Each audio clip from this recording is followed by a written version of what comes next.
Hi அஸ்ஸலாமு அலைக்கும். Welcome to my channel crown Paradise. இன்றைக்கி வந்து வீடியோவில் வந்து கடலைப்பருப்பு போட்ட புடலங்காய் கூட்டு எப்படி பண்ணலாம் அப்படிங்கிறது தான் நம்ம வீடியோவில் பார்க்க போகிறோம். நம்ம சேனலை ஃபஸ்ட் டைம் பார்க்குறாந்தா மறக்காமல் சப்ஸ்கிரைப் பண்ணிவிடுங்க. வாங்க வீடியோவில் போகலாம்.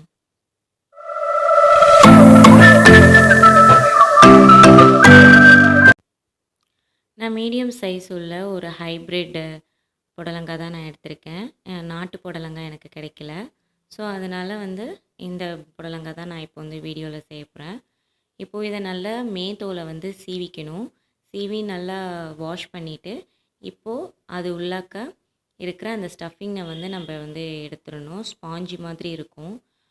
கை வச்சோ இல்லைன்னா ஸ்பூன் வச்சோ அதை வந்து எடுத்துடணும். அதுக்கப்புறம் எடுத்தும் ஒரு ஒயிட் கலரில் லேயர் மாதிரி இருக்கும், அதையும் எடுத்துடணும். அதுக்கப்புறம் நம்ம வேணுங்கிற ஷேப்பில் வந்து நம்ம கட் பண்ணிக்கலாம்.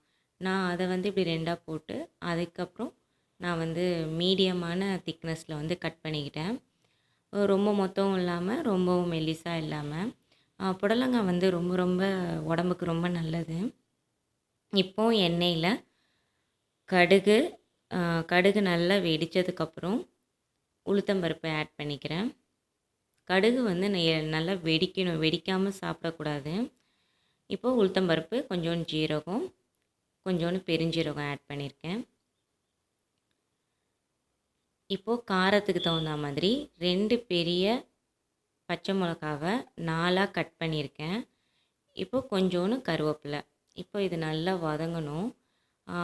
காஞ்ச மிளகா கூட ஆட் பண்ணிக்கலாம், பட் நான் வந்து பச்சை மிளகா தான் ஆட் பண்ணிக்கிட்டேன். இப்போது ஒரு பெரிய பல்லாரி வெங்காயத்தை நான் வந்து சின்ன சின்னதாக கட் பண்ணி ஆட் பண்ணிக்கிட்டேன். வெங்காயம் நம்ம வதங்கிறதுக்காக ஒரு ஸ்பூன் அளவு புடலங்காய்க்கு தேவையான அளவுக்கு உப்பை இப்போவே நான் போட்டுட்டேன். இப்போது வெங்காயம் வந்து கண்ணாடி பதத்துக்கு வர வரைக்கும் வதக்கிக்கலாம். கண்ணாடி பதம் வந்ததுக்கப்புறம் நறுக்கி வச்ச புடலங்காவை ஆட் பண்ணிக்கலாம். இப்போ இந்த புடலங்காவை இந்த எண்ணெயிலேயே வந்து நல்லா பிரட்டிக்கிறேன்.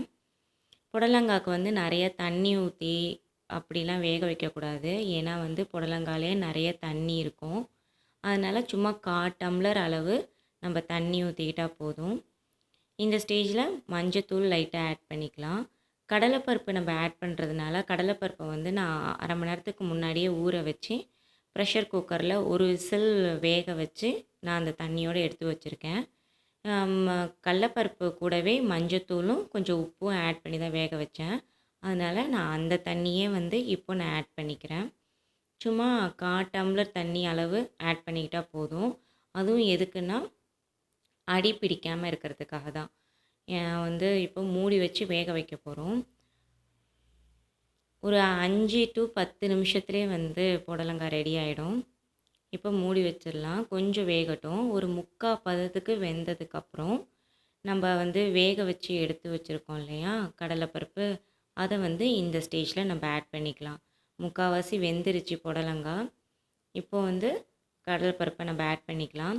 கடலைப்பருப்பை வந்து முழுசாகவே ஆட் பண்ணுறா இருந்தாலும் ஆட் பண்ணிக்கலாம், இல்லை கடலைப்பருப்பை வந்து நல்லா பிசைஞ்சு விட்டு அந்த மாதிரி ஆட் பண்ணாலும் ஆட் பண்ணிக்கலாம்.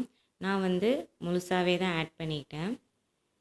அப்போ தான் சாப்பிடும் போது அது எனக்கு பல்லில் எடுபடும் இல்லையா, அப்போ அது நல்லாயிருக்கும் சாப்பிடும் போது. இப்போ எல்லாத்தையும் கிளறி விட்டு இன்னும் கொஞ்சம் ஒரு 3 மினிட்ஸ் வந்து வேகணும். இப்போ நல்லா வெந்துருச்சு. இப்போது கொஞ்சோன்னு ஒரு 4-5 தேங்காய் கீத்தும் ஒரு 4-5 பூண்டும் சேர்த்து சும்மா 2-3 பல்ஸ் விட்டு இப்போ வந்து அரைச்சி இதில் ஆட் பண்ணிக்கலாம். நான் எப்போதுமே தேங்காய் வந்து திருக மாட்டேன். இப்போ இந்த மாதிரி தான் வந்து நான் கீத்து மாதிரி கட் பண்ணிவிட்டு அதில் சும்மா ஒரு 2-3 பல்ஸ் வச்சு நான் இப்படி ஆட் பண்ணிக்குவேன். எனக்கு வந்து தேங்காய் திருவுறதை விட இந்த மாதிரி மிக்சியில் வந்து செஞ்சுக்கிறது தான் எனக்கு ரொம்ப ஈஸியாக இருக்கும். அதனால் நான் இந்த மாதிரி தான் நான் ட்ரை பண்ணுவேன். நீங்கள் தேங்காய் திருகி போடுறா இருந்தாலும் தேங்காய் திருகி போடுங்க. அப்போ வந்து பூண்டை வந்து லைட்டாக தட்டி அது கூட சேர்த்துக்குங்க. ரொம்ப ரொம்ப நல்லாயிருக்கும். லாஸ்ட்டாக வந்து நம்ம பூண்டு தேங்காய் சேர்க்கும் போது ரொம்ப ரொம்ப மணக்கும், நல்ல மணமாக இருக்கும் அந்த பூண்டோட ஸ்மெல்லு. சாப்பிடும்போது நம்ம அதை வந்து நல்லா ஃபீல் பண்ணலாம். ரொம்ப ரொம்ப சூப்பராக இருக்கும். இது வந்து புளிக்குழம்பு, புளி ஊற்றி நம்ம செய்கிற எல்லா ஆணத்துக்குமே வந்து இந்த புடலங்காய் கூட்டு ரொம்ப ரொம்ப நல்லாயிருக்கும். முக்கியமாக வந்து மீன் ஆணத்துக்கு ரொம்ப ரொம்ப சூப்பராக இருக்கும். கண்டிப்பாக ட்ரை பண்ணி பாருங்கள். நம்ம சேனலை ஃபஸ்ட் டைம் பார்க்குறாந்தா மறக்காமல் சப்ஸ்கிரைப் பண்ணுங்கள், லைக் பண்ணுங்கள். தேங்க்ஸ் ஃபார் வாட்சிங்.